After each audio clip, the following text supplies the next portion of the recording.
Ladies, want the finest in hair care services? Then come to Diva Hair in Pond Extension, Basse-Terre. We do nails, relaxers, weaves, haircuts, customs wig, color, hair treatment, lashes, and so much more. Our salon is clean and comfortable even while you wait. We take appointments only. Opened on Mondays and Tuesdays at 10 a.m. with the last appointment at 5 p.m. Thursdays and Fridays at 9 a.m. to 6 p.m. and Saturdays at 6 a.m. to 3 p.m. To make appointments, visit our Facebook page, Diva Hair. Call us at 660-4884. Diva Hair in Pond Extension for the beauty in you.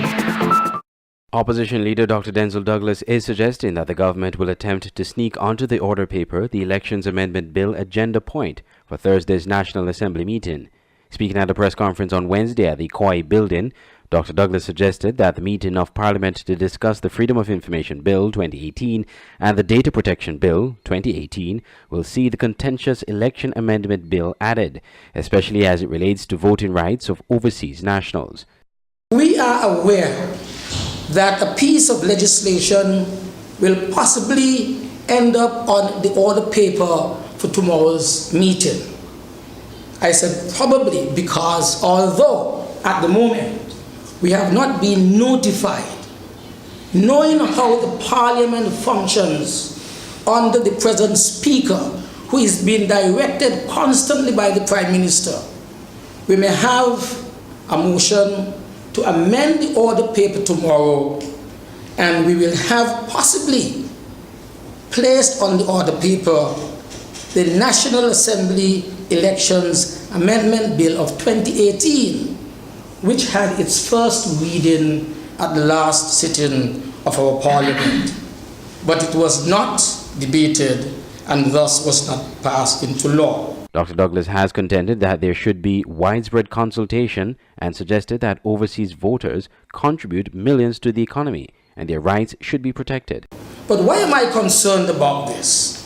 I'm concerned about this because rather than empowering our citizens who are living outside of St. Kitts in the diaspora, this piece of legislation is definitely going to disempower them in the sense that it is removing one of their fundamental rights that this country has to offer to its citizens, and that is the right to vote after being qualified so to do.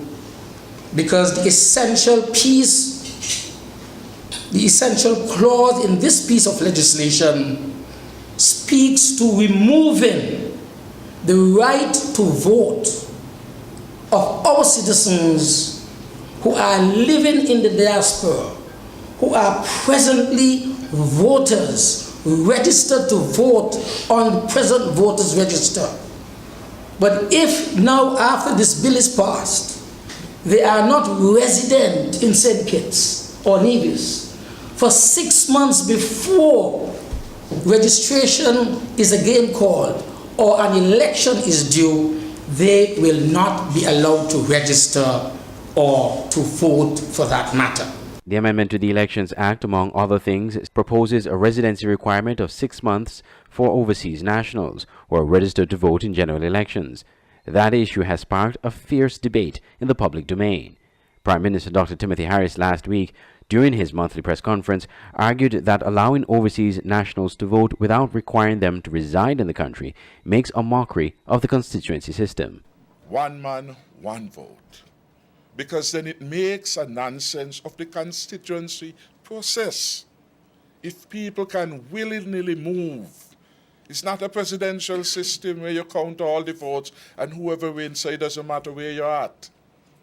It is constituency. And the constituencies are geographically determined. And therefore, something must be wrong if you could have this flux, where a busload of people and more could suddenly get up one morning for the purpose of the election. All of us will have our name put in a particular district. Chairperson of the Labour Party, Marcella Liebert, in an interview with SKN Newsline, said the system that the Team Unity administration is seeking to revert to existed prior to 1980, when the then PAM-NRP coalition made changes to the Elections Act to allow for overseas voting. She suggested that their desire now to revert to the old way is not in the interest of electoral reform, but political gimmickry. Dr. Douglas agrees. Andre Huey, SKN Newsline.